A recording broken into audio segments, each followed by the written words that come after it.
Good morning, good afternoon, good evening, and to some of you, good night, depending on your time zone.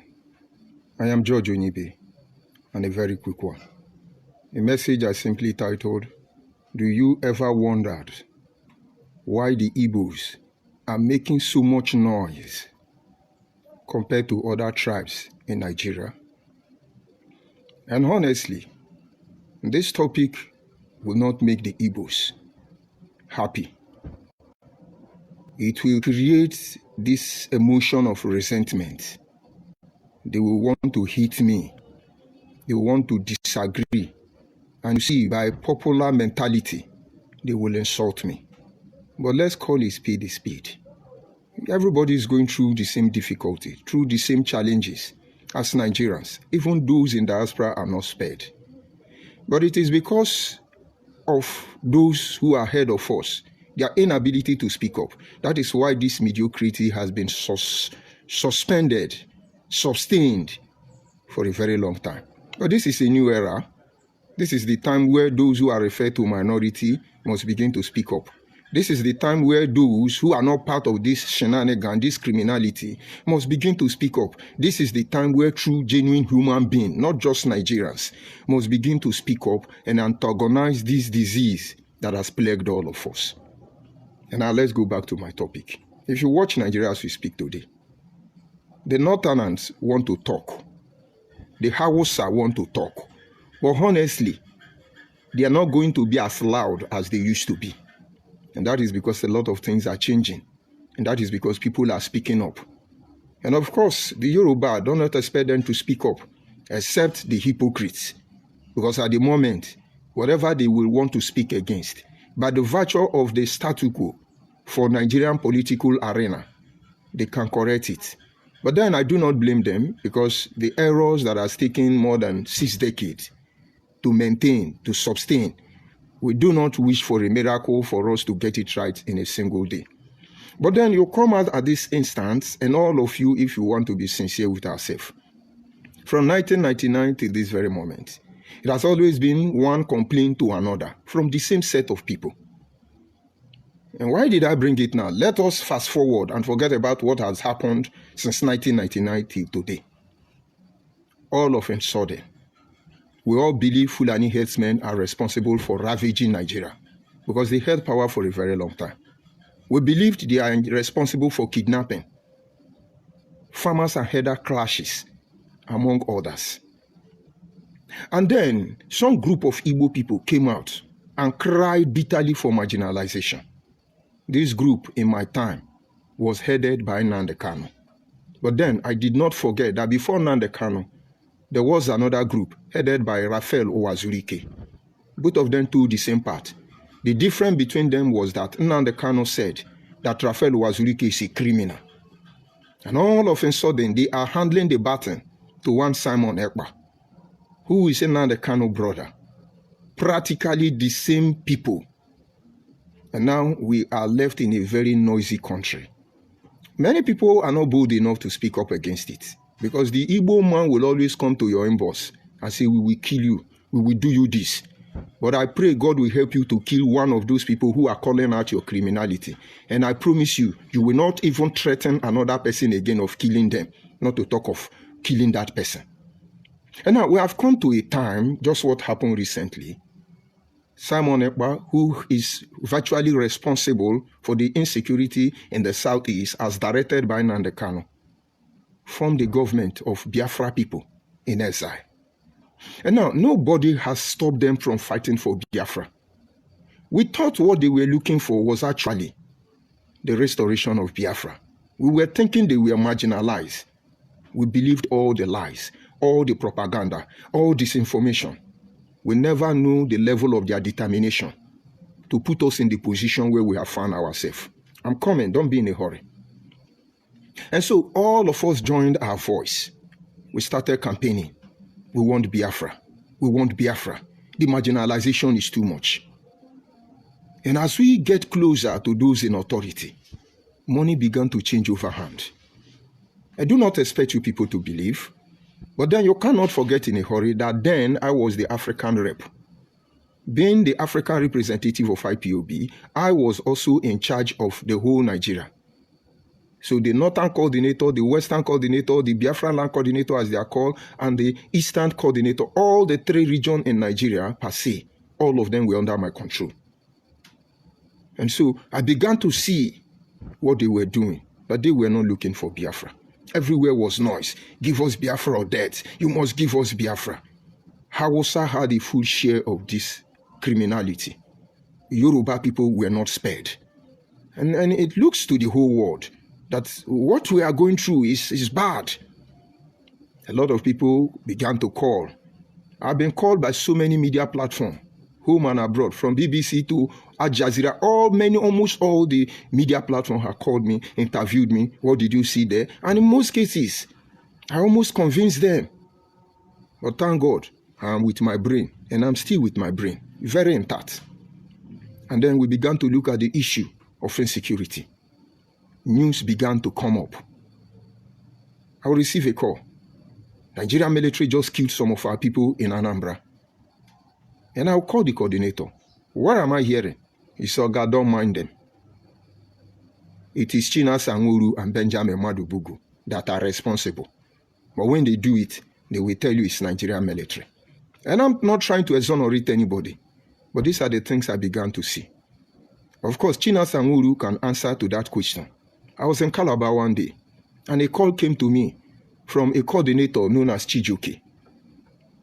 And that there is order given by Nnamdi Kanu that 2 individuals, Andone Suku and Emo, should be buried alive. And I said, Nnamdi Kanu cannot give such order without my knowledge, except something is not right. I called them and I stopped them. And I called China Sanguru and said, who is giving this order? He said, it's Onyendu. I said, you people will not do that. You cannot just hear anything from diaspora and then you begin to execute your own people. And when you succeed in doing that, you will say it's the Nigerian army or it's Fulani headsmen. You know, this is some of the areas I start having problem with them. I think Ndine Soko and Emo are dead. One of them has been poisoned. The same way they kill Ikechukwu Gwoha just to cover their track. Their own fellow Igbo brothers. And so you can begin to understand. Now from Biafra, we discovered these people were criminal. All the governors in the southeast that gave us attention, including some of them from the south that gave us attention. The ones from the south cannot tolerate the criminality. All of them backed off. Then the ones from the southeast, for reason best known to them, started bribing Nnamdi Kanu. Rogers Okorocha is one of them. Willie Obiano is one of them. To mention but a few. It's only David Umahi that did not yield for them. He was a sympathizer until something happened one day. And it was that thing that happened that made him get angry and said that comment he made, that they are not Biafra. Elichi has said it, that we are not Biafra. Now that we are almost having our feet back, this is what you want to drag us into? I will not tell you that thing. We are waiting for Nnamdi Kanu, let him come. And then some of you, we are going to play smart, let's do it. But let me not digress further. We discovered that all this noise making, it was for a purpose. We confronted some of them, we thought they have conscience. We talked to most of them. This is the game your brothers are playing, even with the life of your people. They came as a corrective regime. You know, that is the only excuse the military have to take over power from the politicians. They came as corrective regime. You see all these people going to beg for unity, it was part of the plan. You see the obedient movement, it was part of the plan. You see all these unknown gunmen and all this criminality, they were not part of it. And they said, okay, since Nnamdi Kanu now have turned rogue, he has sent money, he has lost his mind. Let's do de facto customary government. We were talking about political participation, the same noise. And then all of a sudden, Nnamdi Kanu unleashed the worst weapon against his people, Ndi Igbo. And that is what gave birth to Simon Ekpa. And all this time, every ethnic groups that got involved, everybody pulled back. A job people discover that drives us. And now we are back. Let's continue. And so, the de facto customary government, the job people saw the criminality. Niger Delta Vengeance ran. Asari Dokubo was accused of stealing 20 million. All the people they gathered, everybody ran away. Remaining only Igbo people. And since then, we were addressing only the criminality of Nnamdi Kanu. But then recently, everybody has gone. Bini has gone to their own way. People like Owasufia. Ijo has gone their own way. And Yoma have moved on. Igbo people who want this Biafra, who want it all, let them go ahead with it. And it looks like nobody is paying them attention. They now change the formation. Increase the noise. How did they increase the noise? Now we are here to declare the 40th state of Biafra. And they started shouting different names. Ado Biafra, Igodo Biafra, Idu Ishan Biafra, Alanso Biafra, Alandemo Biafra, Alandioshi Biafra. Begin to mention different names.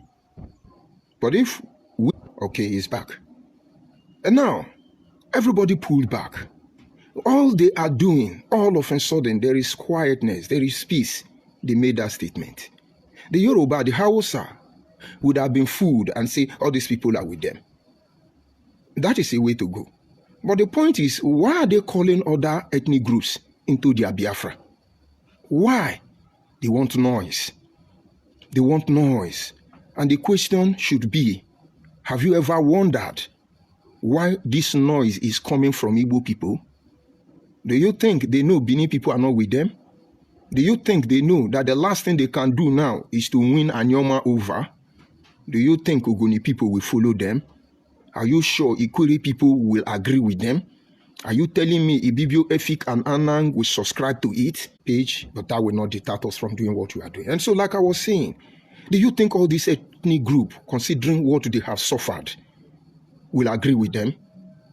Now, I like to create scenarios so you understand where we are going to. Okay. Now, let us agree that all this ethnic group within the South region wanted to go with them. Are they not supposed to go for consultation? Are they not supposed to call for their consent? Or do you think... So do you think the Igbos are daft? They can no longer lobby other people to join them and betray them as usual? No. They want to achieve the following. Number one, they want to bring confusion and distract everybody because they think they are succeeding. You can see the confusion everywhere. Every blogger is now talking about it because it looks as if they are hopeless. They don't have sense. Believe me, they have sense. They know what they are doing. Now look at it. There is a very wealthy man that went to a sawmill to buy wood. And when he got to that sawmill where they sell wood, he needed a specific wood. And so he was going from one section to another looking for the type of wood he wanted. And along the way, okay, the page is constantly under attack, but don't worry, we will pass the message. And like I said, the rich man's golden wristwatch fell out and was covered by the sawdust. The man told the workers in the sawmill, and these workers abandoned what they were doing and started looking for the wristwatch. After a very long time, they didn't find the wristwatch. And what did they do? It was time for break, so they went for break. And then, while they all went for break, one man stood behind. And everywhere was quiet, everywhere was calm. He started searching for the clock. In less than 3 minutes, he found